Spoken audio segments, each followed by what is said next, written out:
Kailangan i-test namin dapat walang tutulong pag ano.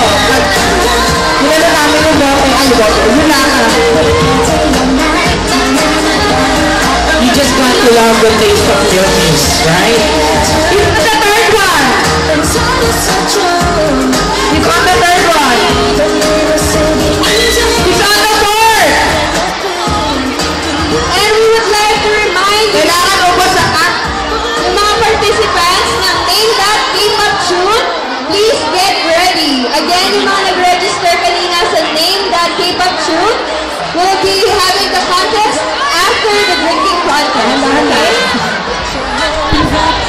Yung mga participants, Did you know, in fact, that Milkis is one of the first carbonated milk drink here in the Philippines? So it's very, very delicious. Okay! Wala naman? Okay! Do we have a winner? Do we have a winner? Yes, we have a winner! Ay, ang dami. Okay, we have a winner! Kuya, pangalan mo ulit? Nico Villana. Okay, you have one case of Milkis! Over here! 24 cans of Milkis, kuya! Ibaba mo na yan, iyo na yan. O sige, pumati na siya. Pwede nyo Bati ko nga pala, Winona Princess, tapos yung mga kasama ko yan sa dulo yan. Hello sa inyo! hello siya. What shall we do with the remaining Milkis? Inyo na yan! Sige, yung hindi nyo na ubos, inyo na, bigay nyo sa mga kasama nyo. Si kuya, inubos mo kasi ate. Bigay nyo sa kasama nyo.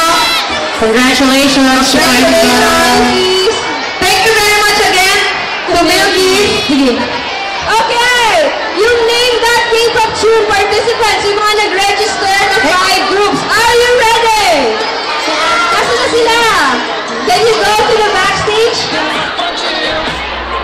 We'll be happy.